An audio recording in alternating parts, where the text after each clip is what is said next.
పెళ్లి కాని ఆ హీరోనే కావాలి. మనసులో కోరికను బయటపెట్టిన మెగా డాటర్ నిహారిక. మెగా హీరోలను కాదని నిహారిక ఆ స్టార్ హీరో కావాలంటోంది. ఛాన్స్ వస్తే ఆయనతో అలాంటి చిత్రాలు చేస్తాను అంటోంది. ఆ కథేమిటో చూద్దాం.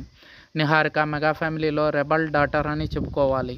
అరడజనుకు పైగా హీరోలున్న ఆ ఫ్యామిలీ నుండి హీరోయిన్ కావాలనే సాహసం ఎవరూ చేయలేదు. ఒక్క నిహారిక మాత్రమే సిల్వర్ స్క్రీన్ ఎంట్రీ ఇచ్చింది. అందుకు మెగా అభిమానులు ఒప్పుకోలేదు. కుటుంబ సభ్యుల ప్రోత్సాహం కూడా అంతంత మాత్రమే. అందుకే పెద్దగా రాణించలేదు. ఒక మనసు, హ్యాపీ వెడ్డింగ్, సూర్యకాంతం ఇలా కొన్ని చిత్రాలు చేసినా అవేమీ ఆశించిన స్థాయిలో ఆడలేదు. దాంతో 2020లో వివాహం చేసుకుంది.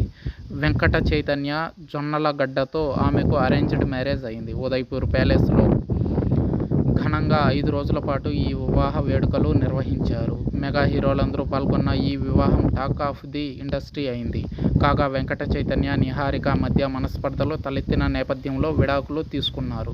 విడాకుల అనంతరం నిహారిక తన దృష్టి మరలా నటన మీద పెట్టింది. అలాగే నిర్మాతగా కూడా రాణించే ప్రయత్నం చేస్తుంది.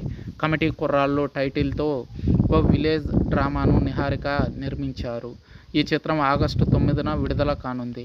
కమిటీ కుర్రాళ్ళు మూవీ ప్రమోషన్స్లో పాల్గొంటున్న నిహారిక పలు విషయాల మీద స్పందించింది.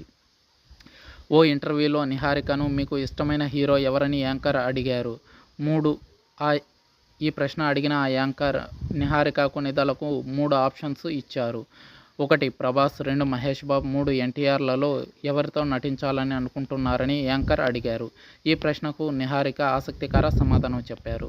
నేను ప్రభాస్తో నటించాలని అనుకుంటున్నాను. ప్రభాస్ కామెడీ అంటే నాకు చాలా ఇష్టం. డార్లింగ్ మూవీ చాలా బాగుంటుంది. అలాగే మిస్టర్ పర్ఫెక్ట్, మిర్చి చిత్రాలన్నా కూడా చాలా ఇష్టం. ఒకవేళ అలాంటి సినిమా ఆయనతో చేసే ఛాన్స్ వస్తే ఖచ్చితంగా చేస్తాను అని నిహారిక మనసులో మాట బయటపెట్టింది. ఇక్కడ నిహారిక మెగా హీరో పేరు చెప్పకపోవడానికి కారణం యాంకర్ మెగా హీరో కాకుండా అని ప్రశ్న అడిగింది. అదన్నమాట అసలు విషయం.